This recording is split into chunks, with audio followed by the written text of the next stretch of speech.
Welcome folks, Hobo Rider back here with you once again, and we are currently in Scotland. And where I'm standing right now is in an abandoned World War II airfield, and the name of that airfield, back then anyhow, was called Novar. Currently the airfield is abandoned. A lot of the hangars are just kind of fallen down, but some of the hangars are actually used for different industries. But with that, I'd like to welcome you to, this is going to be basically maybe a 2 or 3 step project. We're going to talk about oil derricks, as you know, the oil platforms themselves that are used for oil drilling in the ocean. We're going to talk a little bit about the history of this particular airfield, as well as some others that I hope to be visiting.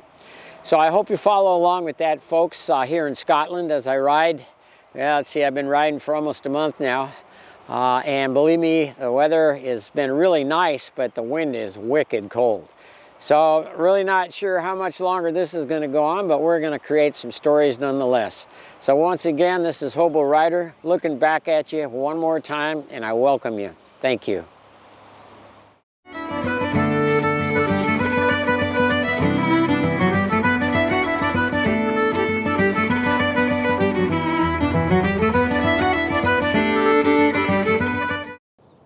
Well, welcome folks, Hobo Rider back here with you.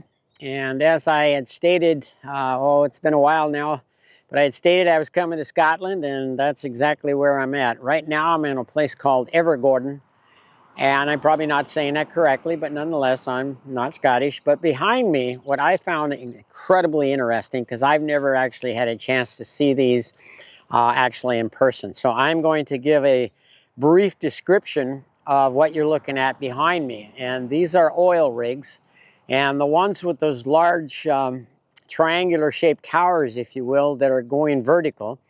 What that is called is a jackup rig. All right, so in other words, they'll be hauled out into the ocean where the drilling site's going to take place, and those legs will actually be ratcheted down to the ocean bottom. And from my limited research, they're in the neighborhood of 525 feet, somewhere in that neighborhood. But there again, that might not be correct, because I'm not real familiar as to how these rigs actually operate. But I thought it'd be interesting to look at these things, and then we'll look at some of the ones that are the floating oil rigs that happen to be here. And they come here for repair or actual construction itself. So I hope you're going to find this interesting, because with me, as I see something mechanical, I'm always interested. So I hope you're going to follow along, folks, and welcome to Scotland. Hobo Rider looking back at you once again.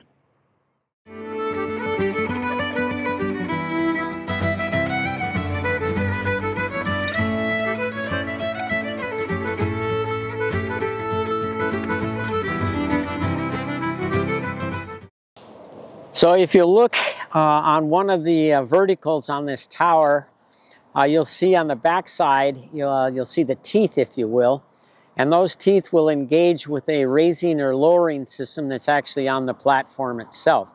So when they get out to the area where they want to drill, then through this particular system, that tower will be lowered to the bottom or lowered to the ocean floor, and then that's what will stabilize the drilling rig itself. So I just wanted to be able to show that, so you'll be able to understand how this system works. It's basically a cog system engaged with a drive system that raises and lowers these particular towers or stabilization towers. And once again, from my research, this is called a jackup rig. The image we're looking at now is the actual drilling platform that these towers are attached to. Basically in the center of that drilling platform, where you see all those windows, those are your crew quarters, your kitchen, and whatever is necessary for the crews themselves. Off to the left-hand side of that platform, you'll see a large helicopter landing pad.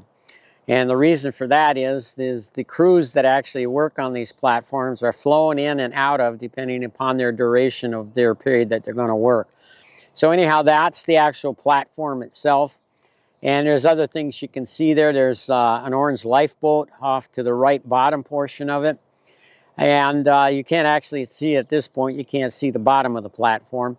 But we'll be looking at some of the floating versions of this as well, and their attached system to the bottom is completely different. This is just another image of the upper portion of the drilling platform, just to kind of give you an idea of the size of this thing. It's massive. The reason these drilling platforms are here is they actually are brought in here for either construction or repair, and that's what's taking place here. There's actually there's three oil drilling rigs here. Looks to me like there's two of the jack-up types and then one of the floating type. But we'll get a better shot of this here in a little bit when we go around the back side of this particular situation. So now we're on the back side of what we were looking at earlier. And we're also going to swing out to the left here and see another structure or drilling platform that was blocked by the ones that we were looking at originally. So what I want to point out here, which maybe I haven't pointed out before, but that tower structure in between the three other triangular shaped towers that are actually become the anchor points, what you're looking at in the center is the actual drill head itself. And that's where the drilling will actually take place once the drill platform is actually anchored.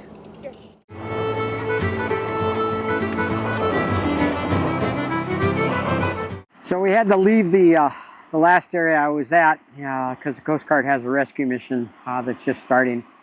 But now I'm on the actual beach and being able to show you one of these floating rigs. All right, and you see the large columns below the drill pad itself. This, and you can't actually see the pontoons that are attached to the bottom of that. But what happens is these particular platforms are hauled out to sea to wherever the drilling is going to take place, and these are deep water rigs. And so what will happen is you can see anchor lines coming out on the side of this rig where it's currently stabilized. It's not drilling here. But nonetheless, when it's actually hauled out to the sea, then it will also have anchor lines that will go to the bottom of the ocean. And then what they'll do is they'll flood these pontoons that you can't see right now, but that's what it's floating on. They'll flood those, and it'll allow that platform to go down a little deeper in the water, but more than anything, it stabilizes the platform. Whereas if they weren't flooded, this thing would be like a cork bobbing in the ocean. So this is another one that you're looking at here, floating rig. Now you see this is sitting quite a bit higher out of the water, but nonetheless it operates on the same principle. So let's raise a glass to the North Sea gas, to the men who bring it home to you and me. All the people of today, it's a gift from the past, from the fields far below the northern sea. Far from shore at the west, the treasure does emerge, from the deep giving heat and the might, and keeps the wheels a-turning, for a strong flame a-burning, an asset to the nation shining bright. So let's raise a glass to North Sea gas, to the men who bring it home to you and me. For the people of today, it's a gift from the past, from the fields far below the northern sea.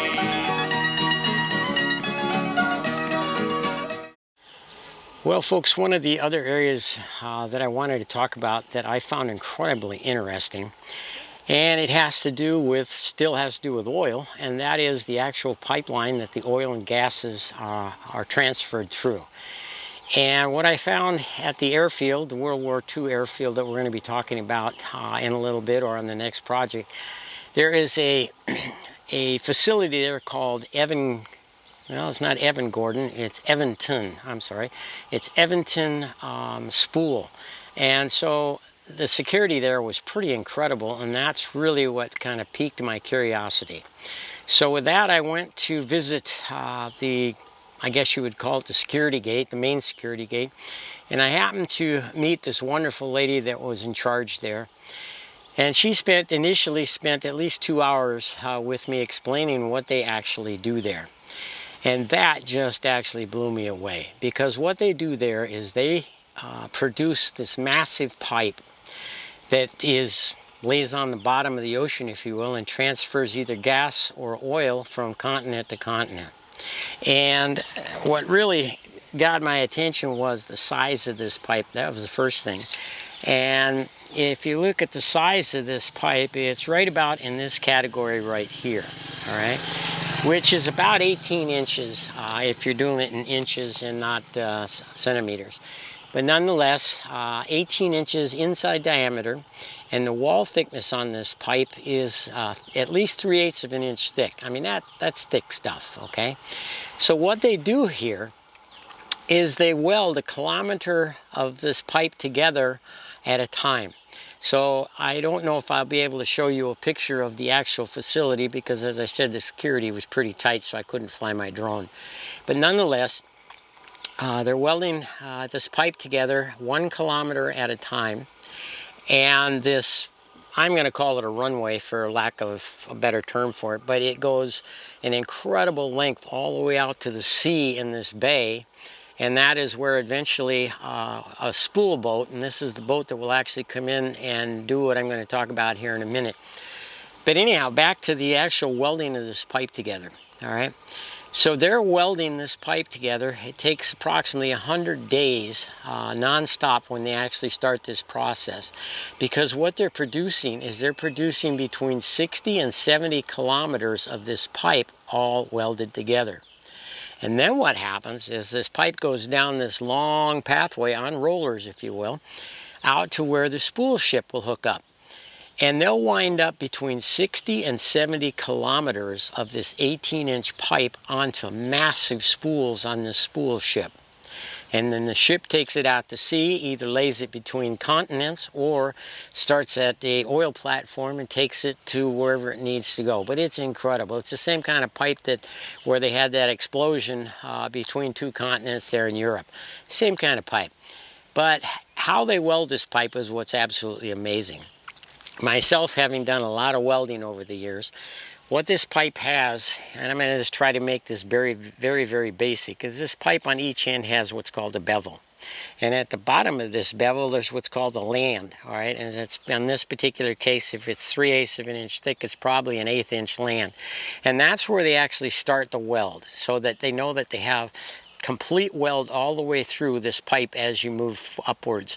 So then once they get the land welded here, then what they'll do is they start weaving back and forth, stitching back and forth until you get to the very top of this bevel, and then you have a cap weld there. And that completes the weld, each weld on one of these pipes, all right? And understanding that around an 18-inch pipe, that's a significant weld, if you will. And then every one of these welds is x-rayed.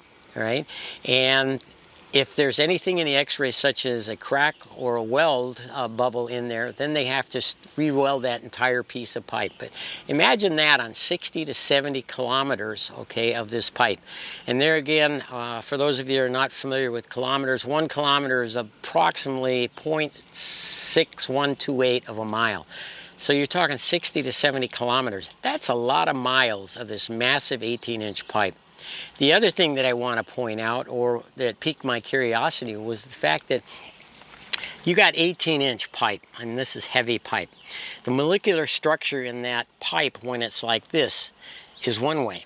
But now you take and you bend this pipe into a spool, and you change the molecular structure within that pipe, and then when you lay it on the floor of the ocean, you're straightening it back out, or it's following the contour of the bottom of the ocean. So my big question is, what's happening to the molecular structure within this pipe? Well, apparently they got that stuff figured out. There's a whole lot smarter brains than mine.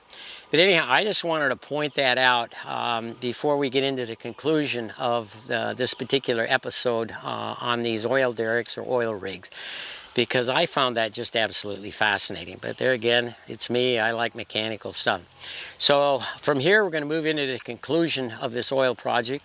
And then from there, we'll talk about what the next project is going to be. So I really appreciate you following along, folks, on this particular project dealing with oil rigs and offshore oil platforms. So it's Hobo Rider looking back at you one more time, and I thank you an awful lot. Thank you. Well, I want to thank you for following along on what I'm calling this the oil project. You know, a much closer look at these oil drilling rigs. that I had the fortune of being able to see and film. So with that, I just want to say thanks to you folks for following along. Additionally, I just want to bring to attention the people that design these rigs and all the different parts that go into these rigs. It's pretty amazing when you consider the complexity of everything that's on one of these rigs. And sure, there's mistakes that are made, but nonetheless, that's how we learn, as long as we don't hurt people in the process. The other thing is the people that work on these rigs. I know there's a lot of negative stuff floating around out there with regards to the oil industry, but nonetheless, the people that work on these oil platforms, if you happen to run into one of them, you know, give them some credit. Thank them, because whether we like it or not, we all use oil, and we're going to still be using it for a long time to come. So these people will be out there doing incredibly dangerous work, because these oil platforms are dangerous. There's nothing about these platforms that isn't dangerous. So I'd like to say thanks for that, and I'd like to once again say thanks for following along, and I hope to see you on the next project that will be coming shortly. And that we're going to talk about a World War II airfield here, very close to the same bay where these oil platforms are. So thanks again, folks. I really, really appreciate you following along, and I look forward to seeing you in the future. Thank you. So we're going to actually attempt to fly this. I'm not really sure about any of the restrictions, but we're not going to get real close. So just try to get a little bit better view of what we're actually looking at here. And so, yeah, so here we go. Let's see what happens. We're getting ready to take off.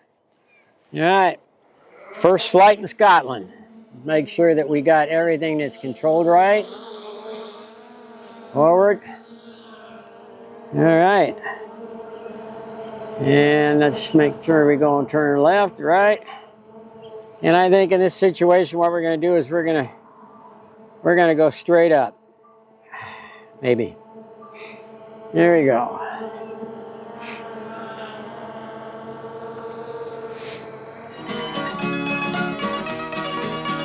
Far from shore at the whistle, the stranger does emerge on the deep, giving heat and the might, and keeps the wheels a-turning, for a strong flame a-burning, an asset to the nation shining bright. So let's raise a glass to the North Sea gas, to the men who bring it home to you and me. For the people of today, it's a gift from the past, from the fields far below the north.